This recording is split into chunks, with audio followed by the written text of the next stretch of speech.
Hello, this is the Muscle Barbie Nikita, and you're watching Women's Wrestling Talk.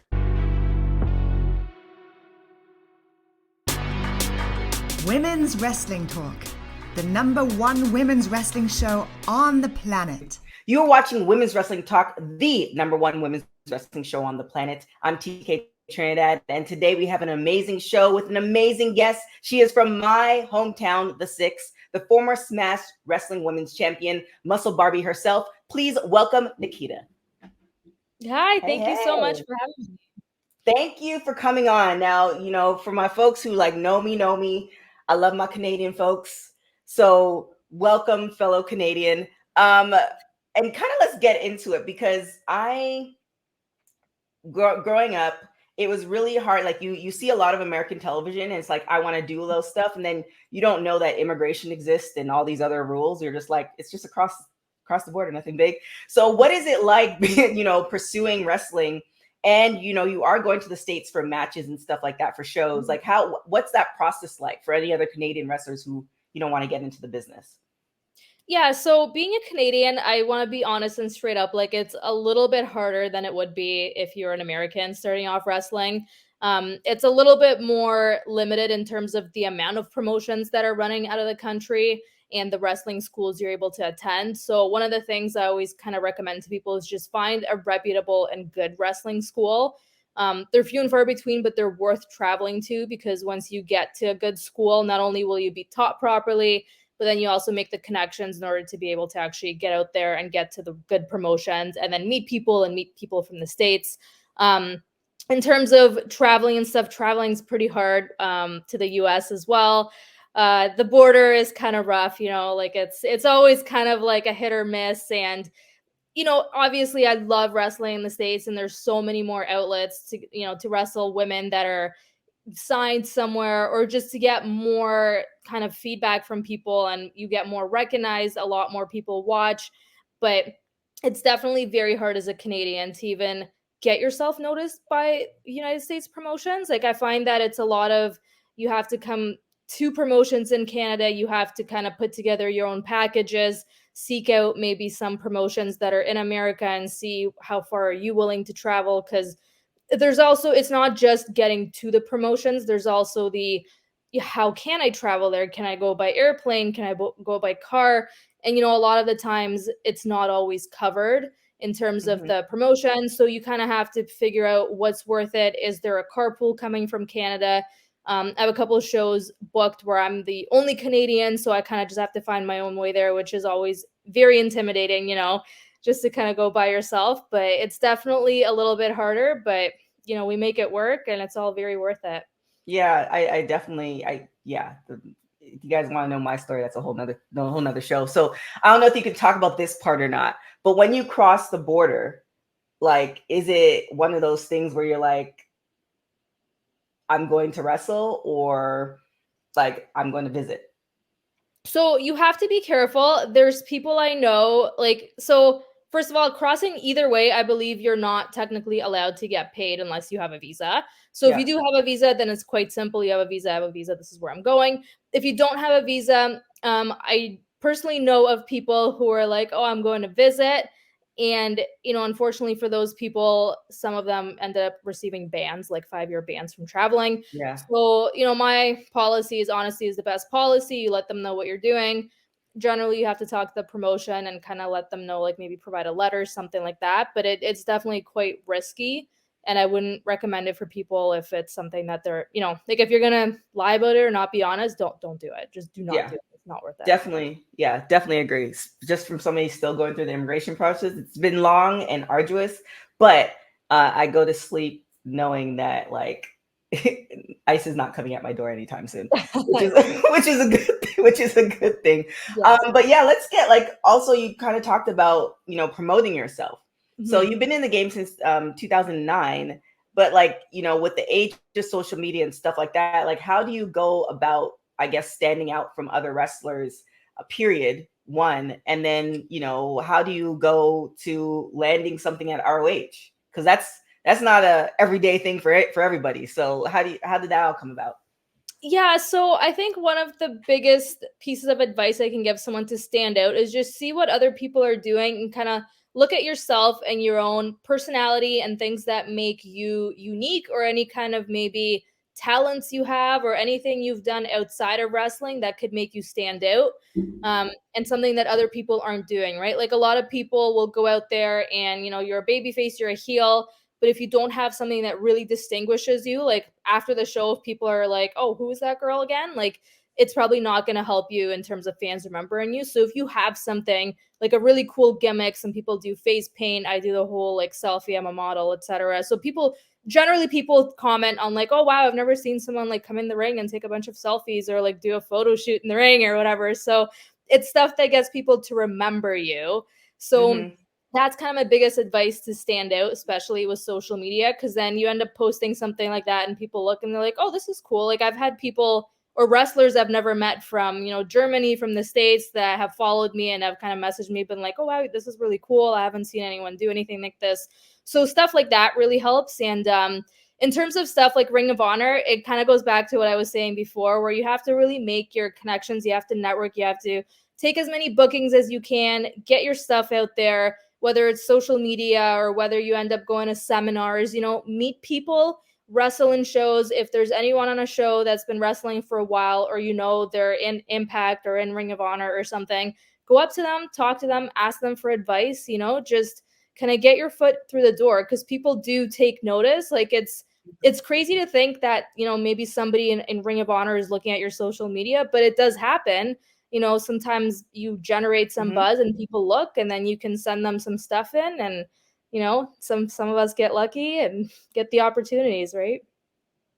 Well, I mean, it's luck, but it's also, I mean, if you were a terrible wrestler, you wouldn't be there. So it's definitely, Oh you yeah. do good work. So, getting to ROH and having a match with Athena, like, what was that? Because it's different from an indie show, because now you're Mhm. looking at cameras and stuff like that. So what was that? Kind of take us through, people who are never going to get the opportunity to wrestle on that big of a stage, one, and just in general, two. Take us through that process. Like you're getting there, and then what? Yeah, you're backstage and you're kind of waiting to see. Once you're backstage, like it's never guaranteed that you're getting a match or anything like that. So you kind of hang out, you meet people, and you're waiting to see who's getting a match, what's happening, and then it kind of all gets posted up. So I remember seeing on the board that Athena had a match with me, and I was like, oh my god, this is crazy. So you kind of just like do what you do. You plan your match and you go out there, and it's cool because you get a lot of help, you get a lot of guidance. Like the referees are there, but they're not just kind of sitting there doing nothing. Like if when you come out, the referee comes out with you and it's like, oh, hard cam's this way, face this way. Like they'll kind of give you some hints, so you get out there and you really get to experience. Like indie wrestling is very different than TV wrestling. And I'm not going to pretend like it, like, I've done Ring of Honor, but I don't have that much TV experience, but it's very different. Like they want to present things a certain way, and you need to be faced a certain way in terms of camera angles and where you are, kind of what you're doing. So they help you through that a lot, which is really cool because it's stuff that people on the indies don't always think about. Like you Mm-hmm. always have a hard cam area, but it's never like a huge deal. Whereas on TV, it's like, hey, things kind of have to be facing this way, or this is where it's going to look best. And like they guide you through it. And it was really cool, like walking out to the arena. I was also nervous because I was in Calgary. I wasn't in Toronto. So I was like, maybe these fans don't even know who I am, and then I'm kind of like out there and you hear the fans cheer for you anyway. Like everyone's making so much noise. It was so surreal just looking out and being like, wow, like these guys are reacting to what I'm doing, and it's thousands of people. And, it's in a town that I've never really wrestled in before. So it was super surreal and super cool. So you mean to tell me they give you the call, you show up, and you don't even know if you're having a match or not? Like that's crazy. Yeah, you don't. You really don't. So when you go and do that type of work, sometimes you get a match, sometimes you don't. Sometimes you end up doing something else, like backstage stuff, like backstage segments. Mm-hmm. So it's never guaranteed. So it's always like you're sitting there anticipating, like, please, please, I hope I get a match, And I was super lucky to get one. So Nice. Well, congratulations on that. And then, like after it's all said and done, you have the match. Like what like because it just hearing you, I could see like you're thinking of the psychology of wrestling and also networking, and mhm. how it all makes sense to get to where you want to go. So Mhm. after the match is done, what did you do next? Like, as far as, do you have somebody's number that you hit them up? Do you have an email? Like, what's the next stages? Yeah, so personally, like I try as much as I can. If I'm backstage, like obviously people are busy doing their own stuff. Everyone's doing something during the show, so you don't want to be bothering people. But if you have the opportunity to go up to someone or like Athena after the match, and just what did you think? Give me feedback. You talk to people, follow them on social media. I have asked a few people for their email addresses and sent them my things, right? Because you want that kind of feedback. You want to say, hey, these are some of the matches I've had since I've been on Ring of Honor. What do you think?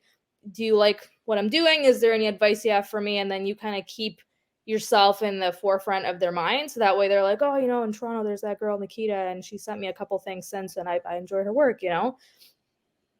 Man, yeah, that's a tough. I mean, I've done it, so it's tough. It's hard. But what's the ultimate goal?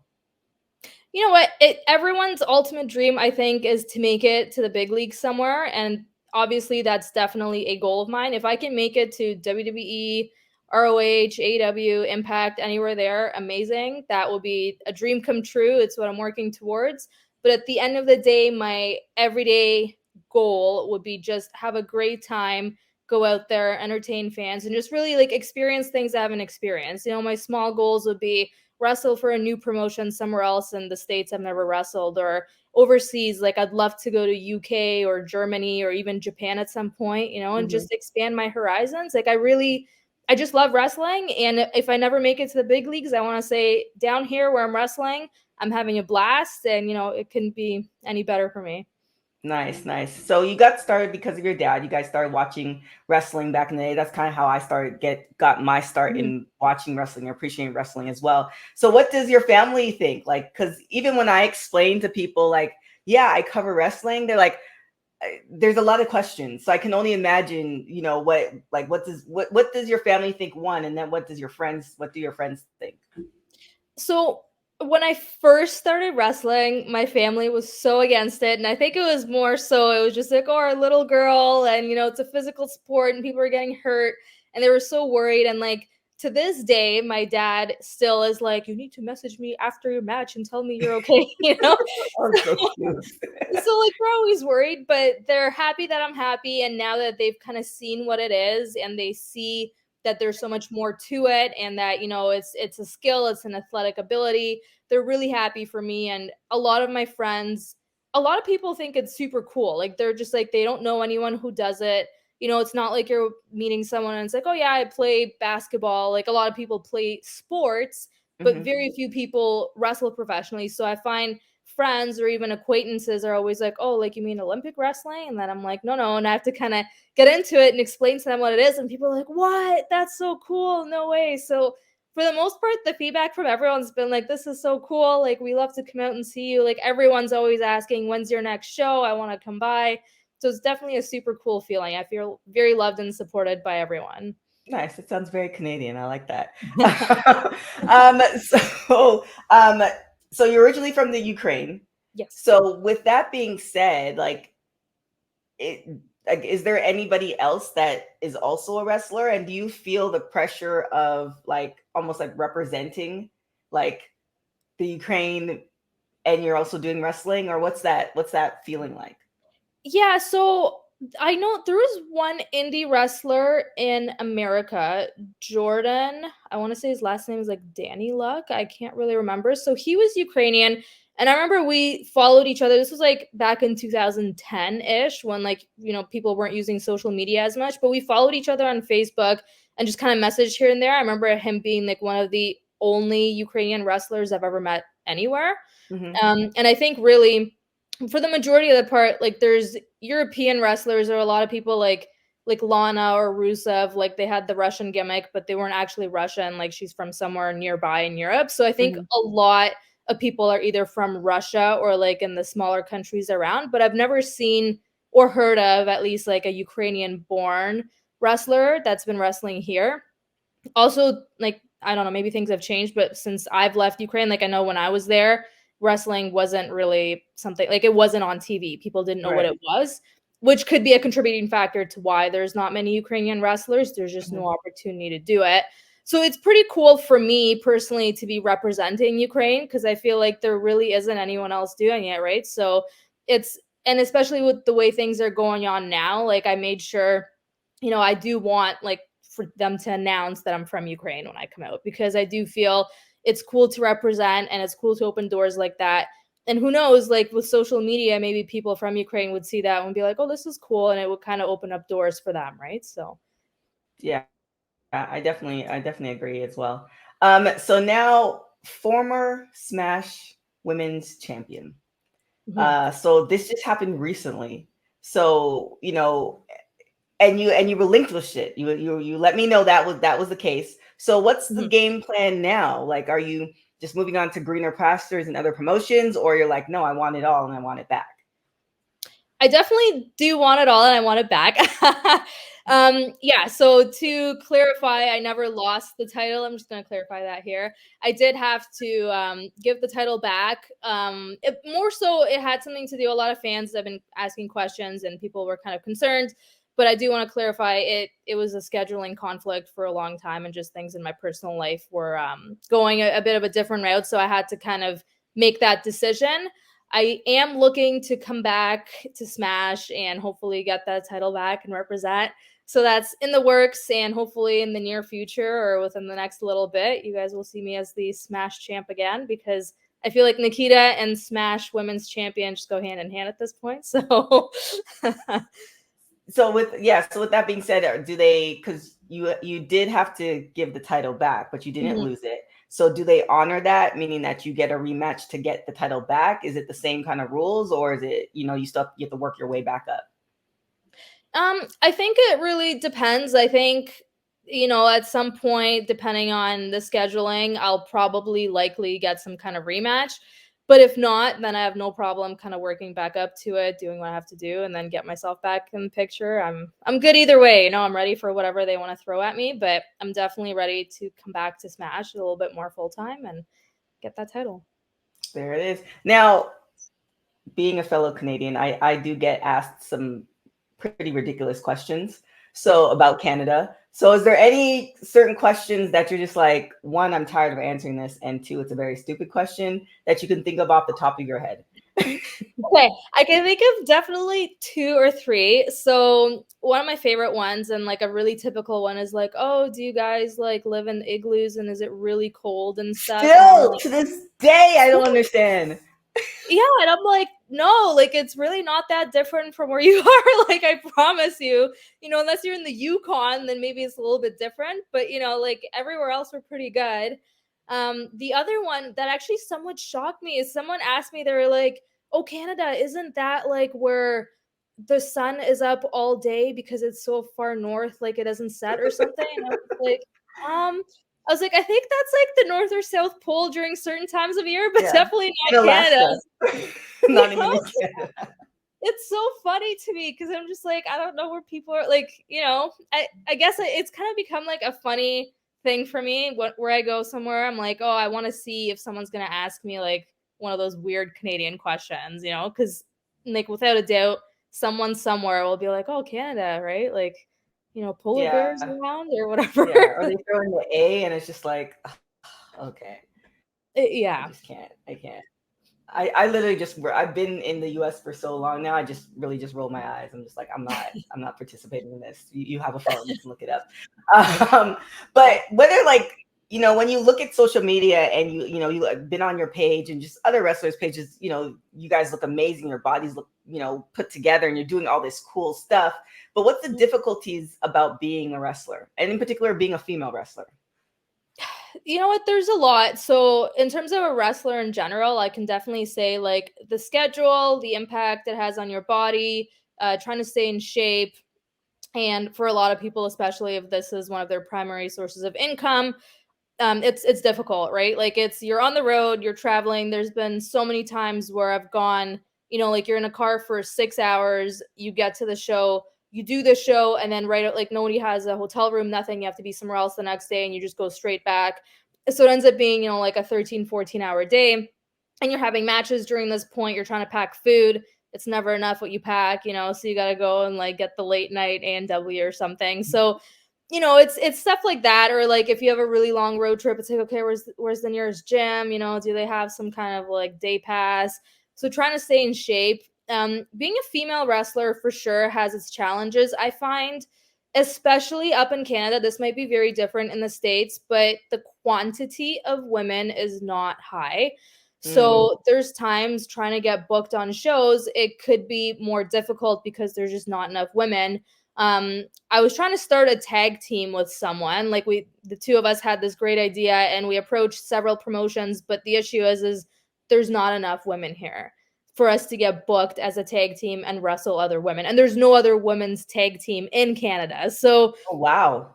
yeah, so like it's quite difficult to do stuff like that just because there's not that many of us. Like, and some people say there's an advantage to that because if there's not that many, then you're guaranteed to get more shows, which is one way to look at it. But also for me, sometimes, if you see that a show already has a women's match, likely there probably won't be another one. Like sometimes some promotions do have a couple women's matches on the card, but it's just the one spot and that's it usually. So it's a lot more challenging, I think, for women than for men to find like a quality storyline or something like that because there's just not that many of us here. Oh, wow. Yeah, I didn't even realize that. Because I would think that, because we've been doing this since 2017 as far as interviewing women's wrestlers. Mhm. And, I just automatically think, oh, it's part of North America. We watch American television. Therefore, not necessarily the same place as America, but, just a couple steps behind. But I didn't even know that. That's crazy to think of. So does that dissuade you, or does that make you want to, put it in? Because the thing is, when you're kind of almost like in the early lines of trying to, like, find your path in Canada as far as women's wrestling, it's Mhm. not, it's a little bit harder. So with that being said, are you kind of more like, we'll see where this goes, or is every day like a, pick me up battle, we're gonna get this together, or what's the feelings like? Yeah, so you know what? I try to use stuff like that as a motivating factor for me because for me, it's kind of like I don't want to say it's a challenge because it's the wrong word to use, but it's almost like, okay, there's no women's tag teams.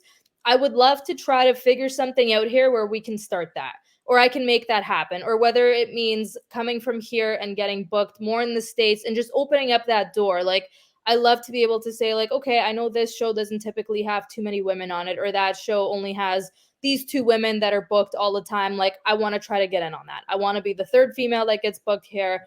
And, like you want to try to open up opportunities for yourself and for other women. So there's definitely challenges to it. But for me, like, I'm at a point where I'm like, I don't have anything to lose by trying. So I'm going to Mhm. try. I'd love to lift things up. I'd love to make things easier on other women here. And if I don't get the opportunities here, like I said, I definitely love the opportunities I get in America and hope to get opportunities in other countries. So if I got to branch myself out, I still view that as a positive. If I get the experience in the UK, if I come to the US and I get to be in a female promotion there, that's just all opportunities for me and a reason for me to learn and grow. So I like it. I like it. If I now it kind of also we got to interview like a lot of Canadians, Trish and Gail, and I mhm. think I had mentioned to them about starting a Canadian women's wrestler group chat. Mhm. But now that you say that, I feel like I need to like low key, because I wouldn't be in it because I'm not a wrestler, but I feel like I want to low key push that, because if there's not that many, it's Mhm. almost easier in sort of way, because there are a lot of female Canadian wrestlers in America. Like, it's kind of what, there's prominent. And it's just kind of like, if you all just got together, then the pipeline might be a little bit easier. So we'll see. I'm putting that in the universe. We'll see what happens. I like that. Um, How about that? You know what? That would be pretty cool, right? Because it's true that there's not that many of us, so it would probably be beneficial. and everybody's so like nice, and like, like the Canadian nice. Like, I was telling somebody this the other day. Like, every wrestler that I've interviewed and met in person, they're the super nice people.